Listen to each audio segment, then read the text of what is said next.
नमस्कार। आज हम अमेरिकी राष्ट्रपति का चुनाव देखेंगे। तो अमेरिकी राष्ट्रपति के चुनाव में जो सबसे पहली बात हम ये जान लें कि अमेरिका में राष्ट्रपति जो है वो कार्यपालिका की समस्त शक्ति राष्ट्रपति में है। आर्टिकल द्वितीय के अनुसार 2 के अनुसार कि अमेरिकी संघ की कार्यपालिका शक्ति एक राष्ट्रपति में निहित होगी, ऐसा उन्होंने अनुच्छेद 2 में लिखा है। और फिर हम बात करें कि सबसे पहली बात कि योग्यताएं क्या होंगी राष्ट्रपति पद के लिए। तो राष्ट्रपति पद के लिए योग्यताओं की बात की जाए तो सबसे पहली बात कि जो भी प्रेसिडेंट बनेगा वो जो है सिटीजन होना चाहिए अमेरिका का, यानी अमेरिका का राष्ट्रपति बनने के लिए यह आवश्यक है कि वह अमेरिका का नागरिक हो या फिर 14 वर्ष तक अमेरिका में रह चुका हो। यानी कुल मिलाकर हम कह सकते हैं कि उसके द्वारा अपने जीवन के 14 वर्ष अमेरिका में व्यतीत किए हुए होने चाहिए। इसके अलावा जन्मजात नागरिक हो, उसकी आयु 35 वर्ष से कम ना हो, यानी मिनिमम एज इज 35 और 14 years of resident in America, यानी अमेरिका में रह चुका हो। फिर हम इसकी बात करेंगे योग्यताओं के बाद कि जो अमेरिका का राष्ट्रपति है उसके निर्वाचन से संबंधित बात करेंगे। उसकी कार्यकाल की एक बार बात कर लेते हैं। तो जो उसका कार्यकाल है, कार्यकाल के अंतर्गत ये कहा गया है कि अमेरिका में 1959 में अमेरिकी संविधान में 22वां संशोधन किया गया और उस संशोधन में कहा गया कि एक व्यक्ति तीसरी बार राष्ट्रपति पद नहीं चुना जा सकता। इसके साथ ही यदि कोई व्यक्ति जब उपराष्ट्रपति पद पर कार्य कर रहा था तभी राष्ट्रपति पद रिक्त रह गया हो या उस समय उसके द्वारा राष्ट्रपति पद पर कार्य किया गया हो, जैसा कि रूजवेल्ट के निधन पर, ट्रूमैन द्वारा, कैनेडी के निधन पर जॉनसन द्वारा पद धारण किया गया, तो उसका कुल कार्यकाल 10 वर्ष से अधिक नहीं होना चाहिए। इसी संशोधन के आधार पर युद्ध काल में कांग्रेस के द्वारा राष्ट्रपति से चुनाव लड़कर तीसरी बार राष्ट्रपति पद धारण करने के लिए आग्रह किया जा सकता है। अगर कांग्रेस कहती है तो वह दोबारा राष्ट्रपति का पद धारण कर सकता है। फिर हम इसके बाद आते हैं सेकंड, राष्ट्रपति के निर्वाचन पर। राष्ट्रपति के निर्वाचन की अगर बात करें तो सबसे पहली बात राष्ट्रपति के निर्वाचन में जो है वो ये है कि निर्वाचक मंडल।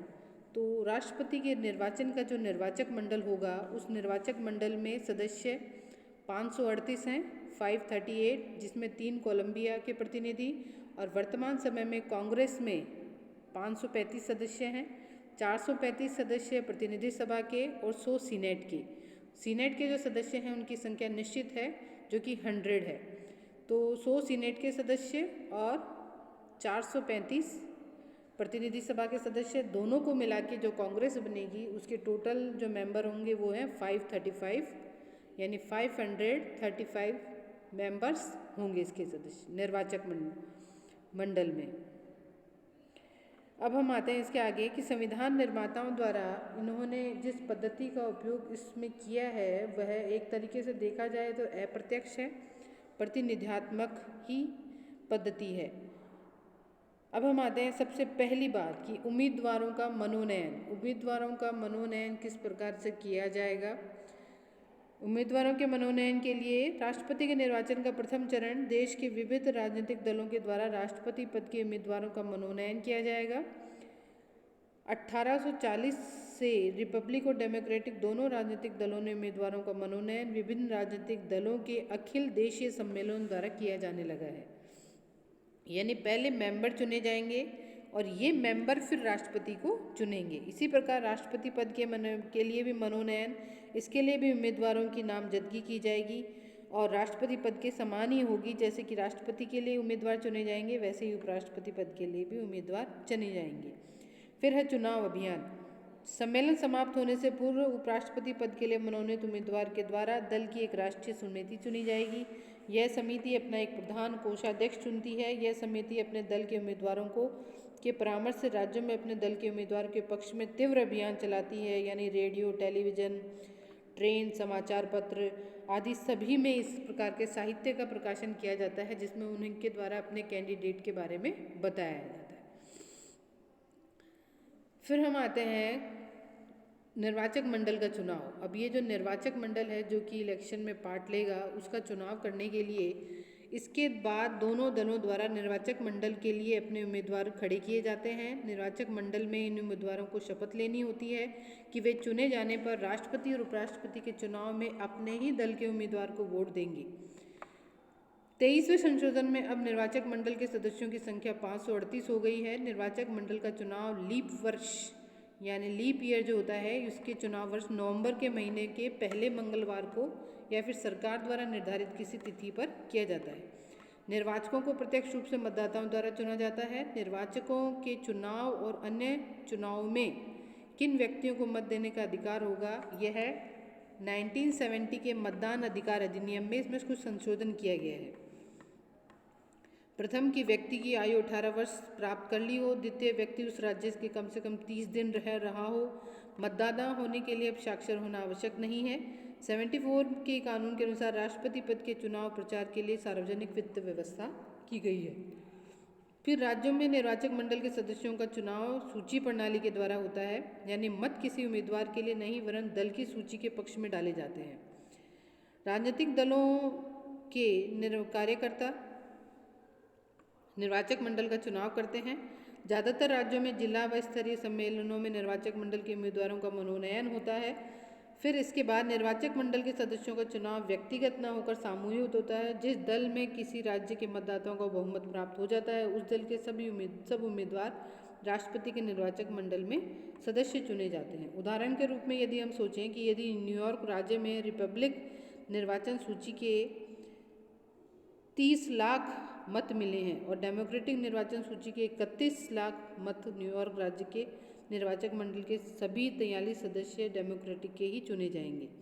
मतलब सूची प्रणाली में यहाँ पर हम प्रतिशत निकाल लेते हैं, फिर उसके आधार पर निर्धारित करते हैं कि कितने किस पार्टी के चुने जाएंगे।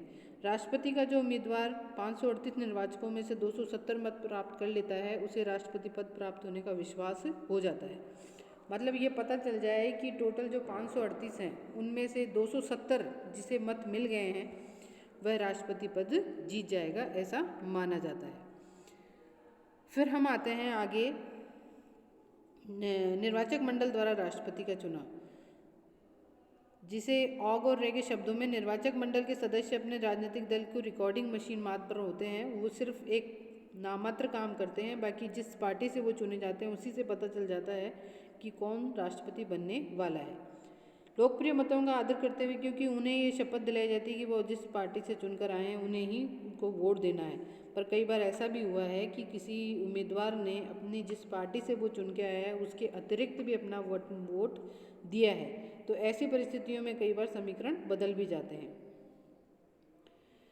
और जब किसी भी उम्मीदवार को स्पष्ट बहुमत नहीं मिलता है, यानी राष्ट्रपति के 2 उम्मीदवार बराबर मत प्राप्त हों तो किसी भी मतदाता को पूर्ण या निरपेक्ष बहुमत प्राप्त न हो, तो प्रतिनिधि सभा सबसे अधिक मत प्राप्त करने वाले प्रथम 3 उम्मीदवारों में से किसी एक को राष्ट्रपति निर्वाचन कर सकती है।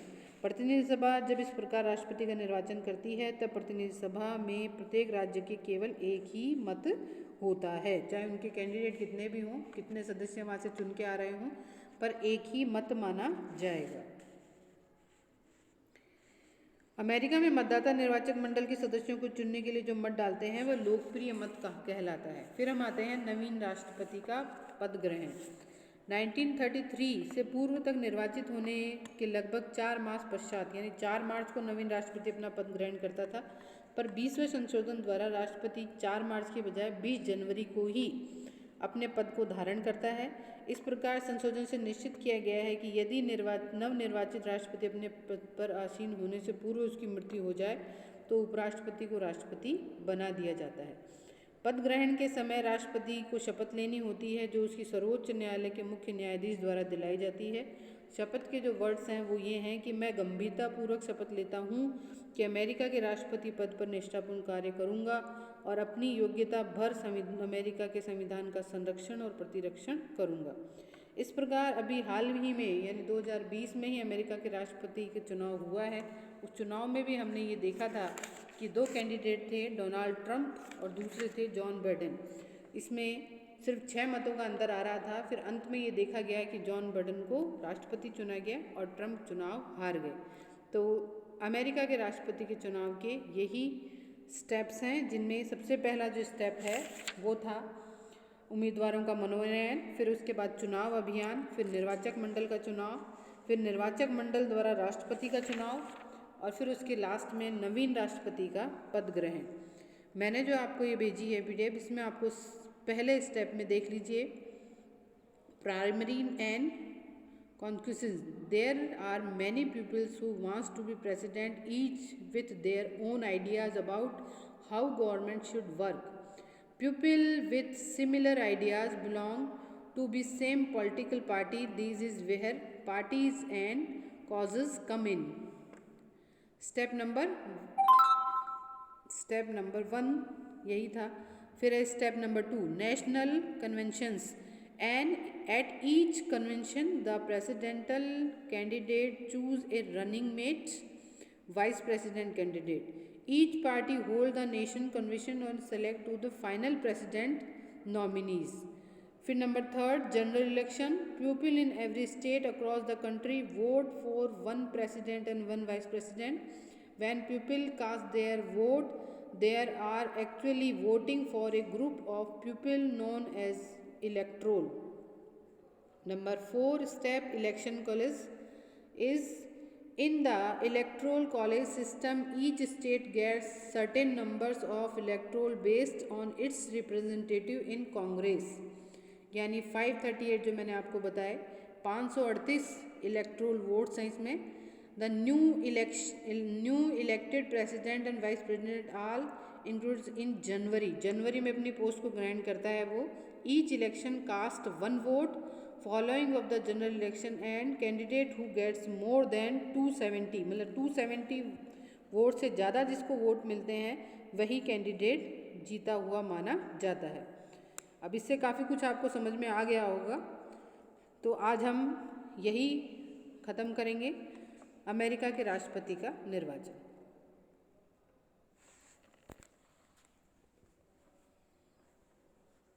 एक और बना लेंगे.